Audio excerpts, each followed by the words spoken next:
Hello, and welcome back. I've been kind of absent for a while. I haven't had the videos up. I was on vacation, but we're kind of getting back into the groove. As you can tell, we're back inside where it's nice and toasty because it is definitely fall and winter is right on its heels. So from here on out, we'll be going back to the fireside chat. And again, just kind of a reminder, this is kind of a short little snippet, 7 to 10 minutes long, that gives you an idea of what's going to be preached on Sunday, and give you some scripture references so that you can look ahead. Okay, so the scriptures you want to kind of look at are Deuteronomy 34 verses 1 to 12. And then we're going to refer back to Numbers 20 and look at that. And so we're also going to talk a little bit about Jude and the 9th verse. So anyway, them are kind of the references to what we're doing. Today's title, or this Sunday's title, when we get there, is going to be Coram Deo, which is basically, it is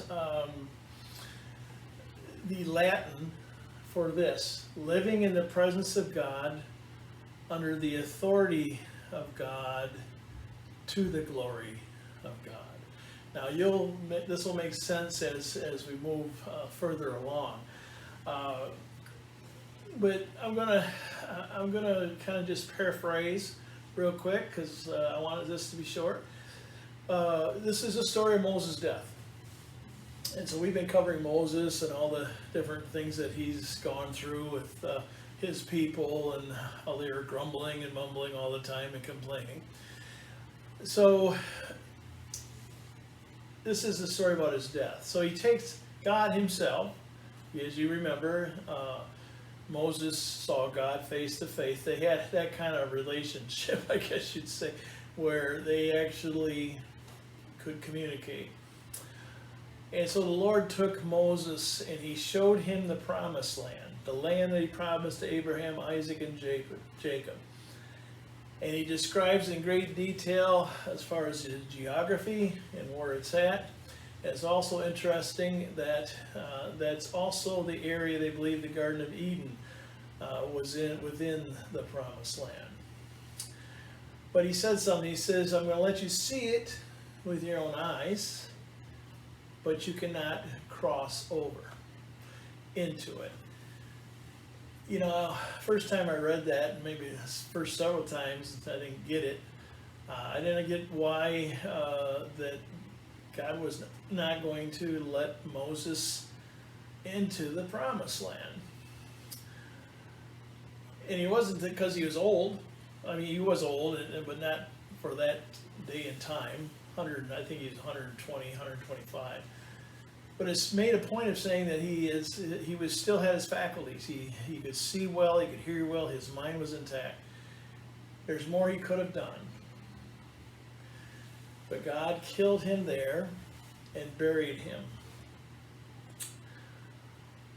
And I thought, wow, Moses has done a lot for God, you know? I mean, he didn't want to do it. He didn't think he could do it. He had all kinds of excuses, but in the end, he did it. And now the end result is you don't get to go into the promised land and you're dead. Until I really realized the reason. The reason, of course, is sin. And sin, the consequences of sin is, of course, death. And so how did he sin? What was Moses' great sin that kept him from actually walking into and living for a while in the promised land? Well, this is where we got to go back to Numbers, the 20th chapter. And it talks about in there, let me see, I'm going to bring it up real quick so I can read it. Okay. Numbers 20 basically says, if you go back and read it, And this is where it's a very familiar story where Moses is going to God and telling how the people are about ready to, get rid of them because they're thirsty, they're dying of thirst, and all this stuff. Just another one of the many complaints that they've had, and God gives them instructions what to do. And I want you to listen carefully. Take the rod and gather thou the assembly together. That's the nation Israel, all the people. And speak ye unto the rock before their eyes. So do this in front of them. And it shall give forth his water, and thou shalt bring forth to them water. And Moses and Aaron gathered the congregation together before the rock, and he said unto them, Hear ye now, rebels. Must we fetch you water out of this rock? Must we? The we, of course, is him and Aaron. God isn't mentioned after he gives instruction to Moses. Even though God says, speak unto the people. He says, speak unto the people. And he is basically, what Moses is doing is he is taking credit for God's glory. The glory that should be God's, he's taking credit. As if he's standing on that rock and he raises that staff and he whacks the rock. He's doing it as if he's doing it. And you notice it says that he hit the rock twice.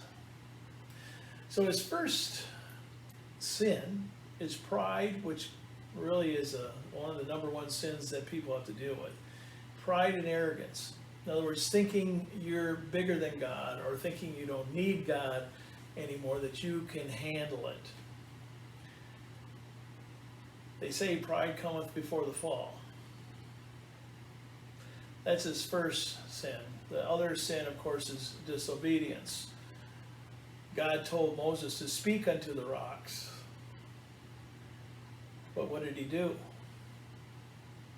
In his great show, he whacked the rock, and it says he hit it twice.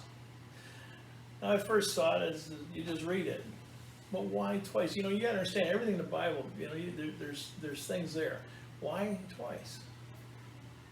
Well, because since God didn't say hit the rock twice and water will come out,